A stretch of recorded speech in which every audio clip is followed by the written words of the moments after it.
Hi guys, আমি লিয়া আর তোমরা দেখছো অমিত লিয়া ব্লগস। আশা করি তোমরা সবাই খুব ভালো আছো।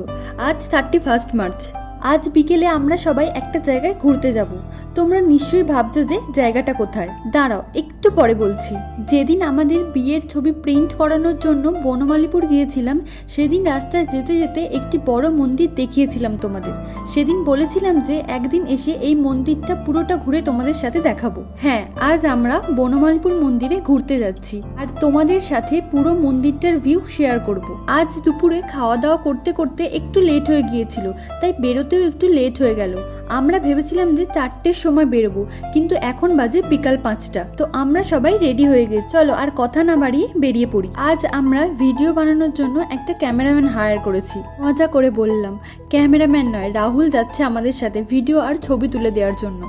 এছাড়াও আমার শ্বশুরমশাই আর শাশুড়ি মা আর রাহুলের বন্ধু যাচ্ছে। আমরা সবাই বাইকে করে যাচ্ছি। তো দেখো, আমরা বাইপাসে চলে এসেছি। আমাদের ক্যামেরাম্যান ক্যামেরা নিয়ে একদম রেডি। তো চলো এবার এগোই। রাস্তায় যেতে যেতে ভাবছিলাম বারুইপাড়ার গেট না পড়লেই ভালো হয়, নয়তো মন্দিরে যেতে আরো অনেক দেরি হয়ে যাবে। তারপর দেখো, কিছুটা এসে দেখি যে ওর গেট অলরেডি পড়েই আছে। তারপর সেখানে 10 থেকে 15 মিনিট দাঁড়িয়ে থাকার পর 2-3টে মালগাড়ি যাওয়ার পর গেটটি খুলে দিল। তারপর আবার আমরা মন্দিরের উদ্দেশ্যে রওনা দিলাম। তো দেখো, আমাদের ক্যামেরাম্যান মানে রাহুল বারবার আমাদের গাড়ি থেকে এগিয়ে যাচ্ছিল, পিছিয়ে যাচ্ছিল, যাতে আমাদের ভিডিওটা ভালোভাবে ক্যাপচার করতে পারে। রাস্তাটা কত সুন্দর লাগছে, ঠিক সন্ধ্যের আগেটা করে, যখন সূর্য অস্ত যাচ্ছে সেই সময়টা কি দারুণ লাগছে, তাই না? তো ফাইনালি আমরা আমাদের ডেস্টিনেশনে পৌঁছে গেছি। দেখো, আমরা মন্দিরের কাছাকাছি চলে এসেছি। কত বড় আর কত সুন্দর মন্দিরটা, তাই না?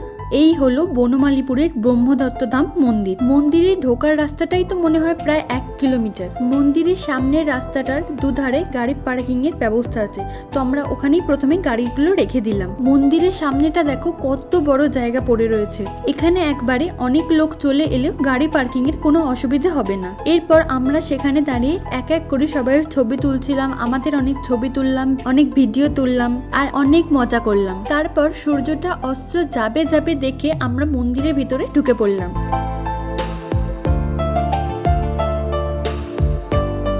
মন্দিরে ঢোকার সময় দেখো, গেটের সামনে মন্দির খোলা ও বন্ধ হওয়ার সময় দেওয়া আছে। তারপর কোন দিন ভোগ খাওয়ানো হয়, কখন সন্ধ্যা আরতি হয়, সমস্ত কিছু এখানে দেওয়া আছে। তো চলো এবার পুরো মন্দিরটা তোমাদের ঘুরে দেখাই।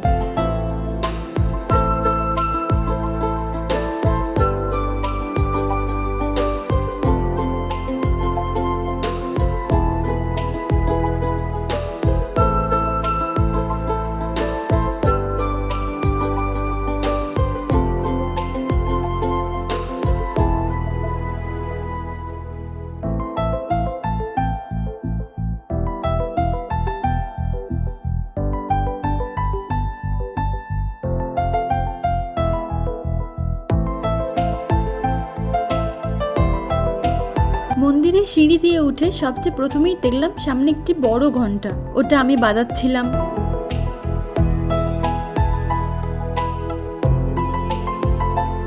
এরপর দেখলাম সামনে একটি কচ্ছপ মূর্তি খুব সুন্দর করে তৈরি করে বসানো আছে।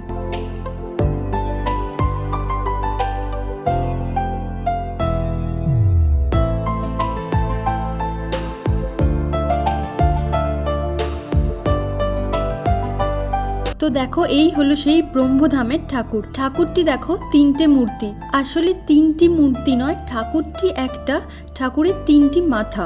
এটি হলো ব্রহ্মা, বিষ্ণু ও মহেশ্বর। এই মন্দিরটা বিশাল বড় এলাকা নিয়ে তৈরি। তোমরা যদি এখানে ঘুরতে আসতে চাও, তাহলে হাওড়া বা বর্ধমানের দিক থেকে ট্রেনে করে এলে সবচেয়ে কাছের স্টেশন হলো বারুইপাড়া, যেটা হাওড়া বর্ধমান কর্ড লাইন বলা হয়। বারুইপাড়াতে নেবে অটো বা টোটো করে 15 মিনিট লাগবে এই মন্দিরে আসতে। এই মন্দিরটির নিচে একটি শিবলিঙ্গ রয়েছে। তো চলো তোমাদের দেখাই। আমরা যেই সময় নিচে গিয়েছিলাম সেই সময় মনে হয় ঠাকুর মশাই শিব ঠাকুরের পুজো দিচ্ছিলেন।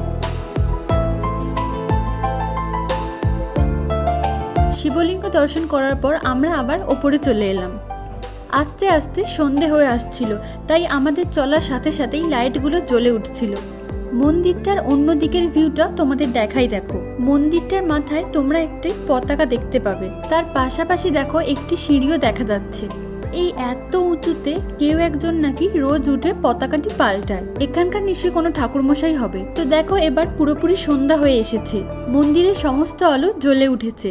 রাতের আলোতে মন্দিরটিকে আরো কত সুন্দর লাগছে দেখো। মন্দিরের এই ধারের দালানটিতে একের পর এক আলো পাল্টাতেই থাকছে। তারপর আমরা ওখানে দাঁড়িয়ে কিছু ছবি তুললাম।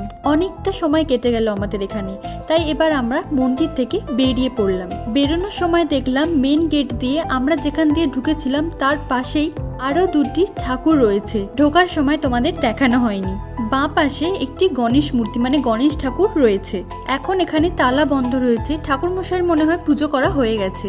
আর অপর প্রান্তে মানে ডান দিকে আরেকটি অন্য ঠাকুর আছে। এই ঠাকুরটির নাম আমি ঠিক জানি না, তোমরা যদি জানো কমেন্ট বক্সে কমেন্ট করে জানাতে পারো। এরপর আমরা মন্দির থেকে বেরিয়ে পড়লাম। মন্দির থেকে একটু বেরিয়েই দেখি বাঁদিকে কত কিছুর দোকান বসেছে। ফুচকা, ঘুগনি, চাউমিন, পকোড়া সমস্ত কিছু এখানে রয়েছে।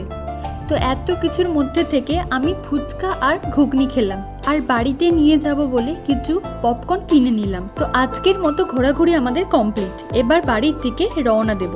বাড়ি ফেরার সময় আমরা ভিডিও নিচ্ছিলাম যে রাস্তাটি রাতের আলোতে খুব সুন্দর লাগছে। তারপর দেখলাম হঠাৎ করেই কারেন্ট চলে গেল। আমরাও পেরিয়ে এলাম আর কারেন্টও চলে গেল। পুরো জায়গাটা আর মন্দিরটা অন্ধকার হয়ে গেল। তারপর আমরা বাড়ি চলে এলাম। তো আজকের মতো এখানেই শেষ করছি। দেখা হবে আরো একটি নতুন ব্লগে। ভিডিওটি ভালো লাগলে অবশ্যই একটি লাইক করে দিও, আর তোমাদের বন্ধুদের সাথে ভিডিওটি অনেক অনেক শেয়ার করে দিও, আর চ্যানেলটিকে সাবস্ক্রাইব করে আমাদের পাশে থেকো। আজকের মতো টাটা।